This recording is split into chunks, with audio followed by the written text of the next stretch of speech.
नमस्कार दोस्तों, आपका अपना चैनल फ्लाइंग स्टॉक से मैं अमर अग्रवाल आप सभी का स्वागत करता हूं और आशा करता हूं कि आप सभी स्वस्थ होंगे। परमात्मा से प्रार्थना करता हूं कि इस कोरोना काल में आपको स्वस्थ रखे। आप भी अपना ख्याल रखिए।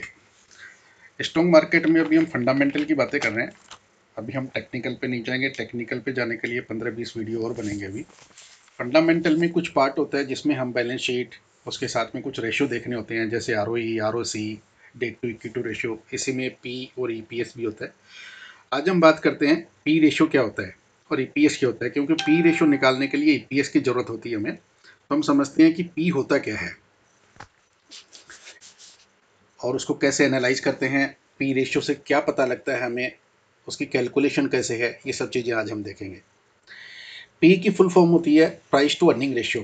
प्राइस टू अर्निंग रेशियो, देखो पी रेशियो में इसके वर्ड से ही पता लग रहा है कि प्राइस और अर्निंग रेशियो दो चीज़ें हैं इसमें। अर्निंग रेशियो का मतलब हुआ EPS, एक तरह से अर्निंग पर शेयर, कि एक शेयर के अगेंस्ट में कंपनी कितना कमा के दे रही है। हमने जो शेयर लगाए हैं कंपनी में, उस एक शेयर के बदले में कितना कमा के दे रही है, उसको हम EPS बोलते हैं। EPS की फुल फॉर्म होती है अर्निंग पर शेयर। अब उस एक शेयर के बदले में जो कंपनी का करंट प्राइस है, मार्केट प्राइस है शेयर का, वो कितना है, वो हमें पी से पता लगता है। तो पी क्या हुआ? पी का मतलब ये हुआ किसी शेयर का प्राइस, उसका भाव अर्निंग रेशियो की तुलना में उसके हिसाब से कितना है। और price of share is influenced by the profitability. जितने ज्यादा प्रॉफिट होगा उतनी ज्यादा उसकी पी होगी, उतना ही ज्यादा EPS होगा। अब हमें बताता क्या है ये पी रेशियो? में बताता है कि पर्टिकुलर कंपनी का शेयर कितना महंगा है, या रीजनेबल प्राइस पे है, या सस्ता है। ये कैसे पता लगता है? ये हमें EPS आता है। EPS हमें सिर्फ उसी साल के प्रॉफिट के बारे में बताता है, उस साल के प्रॉफिट से कितना मल्टीपल ज्यादा पी है, ऐसे पता लगता है। अब कई बार हम क्या देखते हैं कि पी अगर ज्यादा आ रहा है तो हम उसको एक्सपेंसिव मान लेते हैं कि इस कंपनी का शेयर तो बहुत एक्सपेंसिव है। अब आप देखेंगे जैसे बजाज फाइनेंस का बहुत पी है उसका, लेकिन उसकी क्वालिटी है, बहुत सी और चीज़ें भी देखनी होती हैं। पी ज़्यादा होने का मतलब हमेशा हमें यही नहीं देखना चाहिए कि ये एक्सपेंसिव है। जनरली ऐसा माना जाता है पी ज़्यादा होने का मतलब एक्सपेंसिव है, और पी किसी का लो है तो उसको हम चीप मानते हैं शेयर को। लेकिन ये हर वक्त ऐसा मानना ठीक नहीं है। वो डिपेंड करता है और भी कई रेशो के ऊपर, कई पैरामीटर्स और भी होते हैं। अब पी रेशो को निकालते कैसे हैं? हम जब टेक्निकल में जाएंगे तो हमें पता लगेगा। पी रेशो मनी कंट्रोल पे जाएंगे, NSE BSE की साइड पे जाएंगे तो पी रेशो में रेडीमेड मिलेगा। लेकिन हमें एक नॉलेज के लिए बता रहा हूँ कि पी रेशो को निकालते कैसे हैं। पी रेशो कैसे निकालते हैं कि जैसे किसी भी, इसका फॉर्मूला है current market price of A share, किसी भी कंपनी का एक शेयर का मार्केट प्राइस, उसको EPS अर्निंग पर शेयर से डिवाइड कर देते हैं। अब करंट मार्केट प्राइस में लेता हूं, जैसे एक्स कंपनी का, मैंने यहाँ पे एग्जांपल लिया। एक्स कंपनी का मार्केट प्राइस है आज की डेट में 150 रुपीज शेयर प्राइस, मतलब एक शेयर का प्राइस 150 रुपए है, और उसका EPS आ रहा है 10 रुपए। तो उसका पी आ गया 15। अब ये 15 क्या है? इस 15 से हमें क्या पता लगता है? अब ये 15 से क्या पता लगेगा? इस 15 से हमें कुछ भी नहीं पता लगता। चलो हमने निकाल भी लिया, और पी क्या होता है ये भी हमने जान लिया, लेकिन व्हाट इज 15? अल्टीमेटली क्या हम देखना चाह रहे हैं? हम फंडामेंटल अपना क्लियर करने के लिए इन्वेस्टमेंट के पहले 15 का क्या मतलब है यहाँ पे? तो 15 का मतलब यहाँ पे है, पहले तो P ratio must be compare with its peer company. Peer company मतलब उससे सिमिलर कंपनियां जो है उसी इंडस्ट्रीज की, उसकी कंपिटिटर कंपनीज जो है, जैसे सेट ऑफ इंडस्ट्रीज होती है। फॉर एग्जांपल अगर हम IT कंपनी ले रहे हैं, IT कंपनी का पी देख रहे हैं, तो हम IT कंपनी के साथ ही कंपेयर करेंगे। TCS का विप्रो के साथ, इन्फोसिस के साथ ही करेंगे। ऐसा नहीं TCS का हम FMCG कंपनीज को, हिंदुस्तान यूनिलीवर, ITC या ऐसी कंपनी के साथ कर लिए, उस कंपनी का उसी कंपनी के साथ में कंपेयर करेंगे। फिर हमें ये देखना पड़ेगा कि दोनों का बिजनेस स्टेबिलिटी है, कोई ऐसा तो नहीं सीजनेबल बिजनेस कर रहा है, किसी की कंटिन्यूटी नहीं है। वो सारी चीज़ें अगर सिमिलर हैं, वो कंपेयर करने के बाद फिर जिसका पी कम आता है उसको हम लेने की कोशिश करते हैं। फिर भी अगर उस कंपनी का पी कम आ रहा है तो हमें देखना चाहिए थोरोली जाके कि कम क्यों आ रहा है। जैसे मैंने यहाँ पे एक एग्जांपल भी दिया है, share price of A company, नाम है उसका ABC, 10 रुपीज़ है, मे बी वेरी कॉस्टली। एक 10 रुपये का शेयर बहुत महंगा हो सकता है, और एक कंपनी का शेयर है XYZ, उसका 5000 का रेट चल रहा है, ये बहुत चीपर हो सकता है। ये डिपेंड करता है कि उनका फ्यूचर प्लान्स क्या है, प्रोजेक्शन क्या है, ग्रोथ रेशियो क्या है। ऐसे हमें पी से ये आइडिया लग जाता है। इसका एक एग्जांपल मैं पहले EPS आने के पहले आपको एक एग्जांपल देता हूँ, एक सिंपल भाषा में समझाने के लिए। जैसे A और B दो दुकानें हैं, एक दुकान आपको मिलती है 25 लाख की, एक मिलती है 30 लाख की। जो 25 लाख की दुकान मिल रही है उसका रेंट से आप 10,000 रुपये महीने का कमा सकते हैं, और जो दुकान 30 लाख की मिल रही है उससे आप 15,000 पर मंथ आपको रेंट मिल जाएगा। अब अपेरेंटली देखने से क्या लग रहा है कि कोई भी किसी से पूछेगा तो दुकान ए चीपर है बी वाली से, लेकिन ऐसा नहीं है। पी रेशियो हमें यही बताता है। आप दुकान की जगह इनको एक बार कंपनी मान लें, मैं दुकान वर्ड यूज कर रहा हूँ। अब यहाँ पे हमें लग रहा है कि ए चीपर है कंपेरिजन टू बी दुकान, लेकिन ऐसा नहीं है। अब हमें आप देखिए कि 5,000 आपने एक्स्ट्रा दिए, यहाँ पे 5 लाख रुपीज हमने एक्स्ट्रा दिए, वो 25 लाख की मिल रही है, ये 30 लाख की मिल रही है। तो यहाँ पे रेंट भी आपको लगभग 50% एक्स्ट्रा मिल रहा है। 50% एक्स्ट्रा मिलने का मतलब 5,000 रुपये पर मंथ एक्स्ट्रा मिल रहा है। अब 5,000 रुपये आपको एक्स्ट्रा मिला और 5 लाख रुपये आपने टोटल दिए, तो लगभग 100 मंथ्स में जाके कवर हो जाता है। 100 मंथ्स का मतलब हुआ लगभग 8 साल। 8 साल में जाके आपका जो रेंट से जो इनकम आएगी वो 25 लाख जो आपने दिया और यहाँ पे 30 लाख दे रहे हैं वो बराबर हो जाता है। अब 5,000 आपको जो मंथली आ रहा है उससे भी आप आगे इन्वेस्ट करते हैं, किसी आरडी अकाउंट में डाल दिए या उससे इनकम कर सकते हैं, वो भी आपके लिए इनकम का सोर्स बनता है।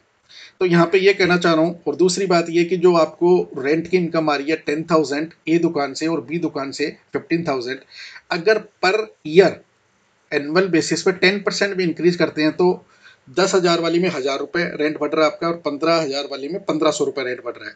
तो आपकी ये भी ऐड होगी। मैं इन छोटी मोटी चीज़ों को एक बार काउंट नहीं करता, और मैं ये बताना चाह रहा हूँ कि 8 साल के बाद में अगर आप उस दुकान को देखेंगे तो 8 साल बाद में 25 लाख वाली दुकान, क्योंकि ये 25 की मिल रही है, इसकी वैल्यू होगी लगभग 35 लाख की, क्योंकि कई चीज़ें आपने इसमें देखी हैं। और 30 लाख वाली जिसका रेंट आपको 15,000 मिल रहा है, ये थोड़ी मौके की दुकान है, इसकी वैल्यू हो जाती है लगभग 1 करोड़ रुपए। अब यहाँ पे देखिए, जो 25 लाख वाली जो दुकान थी वो कितने की हो गई, 35 लाख की, तो यहाँ पे लगभग आपका 40% का आ रहा है प्रॉफिट। और यहाँ पे 30 लाख वाली हो गई आपकी 1 करोड़ की, तो 70 लाख रुपए आ रहे हैं 30 लाख के, तो आपका लगभग 210% का मार्जिन हो गया। तो पी हमें क्या बताता है, पी हमें ये बताता है कि ईपीएस तो उसी साल का बता रहा है प्रॉफिट, लेकिन पी हमें ये बताता है कि फ्यूचर के लिए क्या इतनी महंगी दुकान लेना, 25 लाख की बजाय 30 लाख की दुकान लेना फायदेमंद है या 25 वाली लेना ठीक है। तो यहाँ पे इस चीज से हमें ये पता लगता है कि 25 वाली चीपर नहीं है, चीपर हमें लॉन्ग टर्म के लिए देखते हैं तो 30 लाख वाली दुकान लेना ज्यादा फायदेमंद है। तो इस एग्जांपल से हमें ये क्लियर होता है। अब आगे हम देखते हैं, जब हम पी निकालते हैं तो पी निकालने के पहले हमें ईपीएस आना चाहिए। ईपीएस क्या होता है, ईपीएस होता है अर्निंग पर शेयर। और अर्निंग पर शेयर कैसे निकालते हैं, ये नेट प्रॉफिट जो आपका आता है, नेट प्रॉफिट कैसे आता है, नेट प्रॉफिट में पीएटी, प्रॉफिट आफ्टर टैक्स, मतलब टैक्स देने के बाद जो आया और उसमें से डिविडेंड, प्रेफरेंशियल शेयर्स को जो डिविडेंड जाता है वो लेस कर देते हैं। हमें कोई कैलकुलेशन करने की जरूरत नहीं, कोई पढ़ने की जरूरत नहीं, सब उसमें रेडीमेड मिलता है मनी कंट्रोल में। सिर्फ हम आज समझ रहे हैं नेट प्रॉफिट, समझ लीजिए यहाँ पे नेट प्रॉफिट को नंबर ऑफ शेयर से डिवाइड कर देंगे, इक्विटी शेयर से वो डिवाइड करेंगे तो हमारा आ जाएगा कि एक शेयर के ऊपर कंपनी ने कितना कमाया। जैसे 1 लाख शेयर हैं, सॉरी, जैसे 1 लाख रुपए कमाए हैं साल भर में और 10,000 शेयर है, तो हमने क्या कमाया, एक शेयर के ऊपर 10 रुपए कमाया। अब ये 10 रुपए जो कंपनी कमा रही है, ये चाहे तो कंपनी डिविडेंड के रूप में अपने शेयर होल्डर्स को पूरा दे सकती है, लेकिन जनरली ऐसा कंपनियां नहीं करती हैं। वो 10 रुपए में से कुछ पोर्शन डिविडेंड में दे देती है और कुछ अपना रिटेन करती हैं कंपनी की ग्रोथ के लिए, कि आगे फ्यूचर में ये प्लानिंग है, नया प्रोजेक्ट लगाना है, ऐसे वैसे करती है। अब मैं आपको एक एग्जाम्पल नीचे दिखा रहा हूँ। इस एग्जाम्पल में आप देखेंगे ईपीएस इज हाई होता है अगर, तो ये कंसिडर किया जाता है कि ये अच्छी है इन्वेस्टमेंट के लिए। लेकिन ईपीएस के साथ में हमने अल्टीमेटली पी देखना चाहिए। पी से हमें क्लियर पिक्चर पता लगती है कि ये कंपनी वैल्यूएबल है कि नहीं, जितने पैसा हम इसमें दे रहे हैं उतने पैसे की ग्रोथ है कि नहीं है इसमें।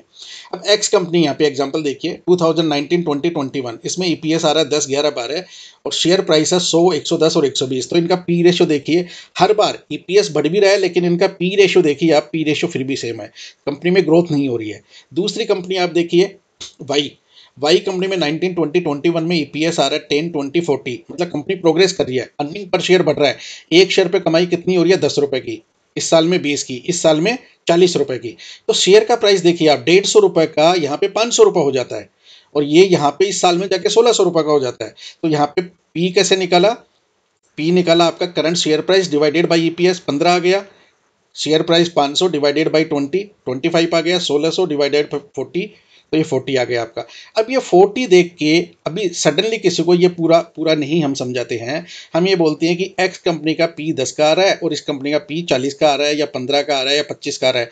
तो अपीरेंटली देखने से हमें ये पता लगता है कि ये कंपनी का पी ज़्यादा है, ये कंपनी ज़्यादा महंगी है। लेकिन हमने सिर्फ ये नहीं देखना, इससे ये पता लग रहा है ये कंपनी बहुत ग्रोथ कर रही है और ये स्टेबल है, इसमें ग्रोथ नहीं है, ग्रोथ के चांस भी नहीं दिख रहे जिस हिसाब से चल रहा है। तो हमें पी ज़्यादा होने के बावजूद भी हमें ये कंपनी सस्ती है, हमें इस कंपनी में इन्वेस्ट करना चाहिए, क्योंकि इसका ग्रोथ रेशियो देखोगे तो आगे जाके आप 25-26 तक जाके हो सकता है ये कंपनी 2500-3000 का इसका शेयर हो जाए, जबकि इसका ग्रोथ देखिए आप 130, 140, 150, हो सकता है ये 150 तक ही पहुंचे। तो पी रेशियो से हमें ये इंडिकेशन मिलता है। अब वैल्यूएशन के पॉइंट ऑफ व्यू से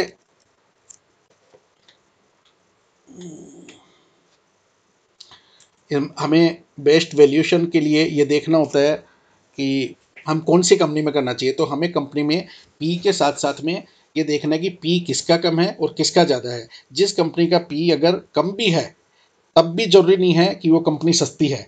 बहुत सी ऐसी कंपनियां जिसका शेयर 10 रुपए का है, पी भी 10 है, इसका मतलब वो सस्ता नहीं है। हो सकता है वो कंपनी प्रॉफिट ही नहीं कमा रही हो, उसमें काम ही नहीं हो रहा हो। और पी के साथ में हमें डेट भी देखना पड़ता है कि पी ठीक आ रहा है लेकिन इक्विटी टू डेट रेशियो क्या है, कंपनी में लोन बहुत ज़्यादा हो। तो बहुत सी और चीज़ें भी हमें देखनी होती हैं।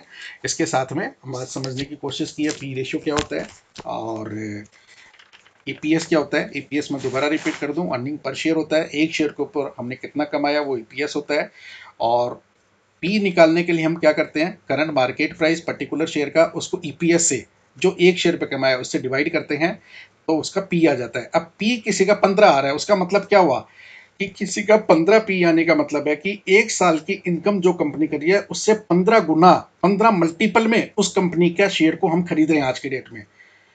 एक साल की जो कमाई कर रहा है, जैसे ईपीएस यहाँ पे 10 आ रहा है और पी किसी कंपनी का आ रहा है 15 है, इसका मतलब क्या हुआ कि हम इस कंपनी के 10 रुपए के वैल्यू के 15 गुना ज्यादा पैसे दे रहे हैं उस शेयर का, उसको पी बोलते हैं। अब ज्यादा क्यों देते हैं, क्योंकि उस कंपनी का ग्रोथ देख के, और जितनी भी बढ़िया कंपनी होंगी, ब्लू चिप कंपनीज होंगी, उन कंपनियों का पी हमेशा ज़्यादा ही मिलेगा कभी भी हम लेंगे। तो पी के साथ में हमें ये भी देखना होता है, पी ईपीएस, इसके साथ में और कई चीज़ें रेशो हैं, वो हम वन बाई वन देखते रहेंगे, तब हमें पता लगेगा कि हमें किस चीज़ को देख के फाइनल इन्वेस्टमेंट करना चाहिए। ये हमारी फंडामेंटल की क्लासेस चल रही हैं अभी, और फंडामेंटल के बाद में हम देखेंगे कि टेक्निकल कैसे करते हैं। और आज के लिए इतना ही रखते हैं। अभी 4-5 टर्म्स हो रहे हैं इसकी फंडामेंटल की, वो करेंगे और फंडामेंटल के बाद फिर हम टेक्निकल शुरू करेंगे। आप सभी से अनुरोध है, प्लीज़ चैनल को लाइक, शेयर, कमेंट और हाँ सब्सक्राइब जरूर कर दें ताकि नेक्स्ट वीडियो आपको टाइम पर मिल जाए। सब्सक्राइब करने के लिए मैं आपका तहे दिल से शुक्रिया अदा करता हूँ। Thank you very much. जय हिंद, वंदे मातरम।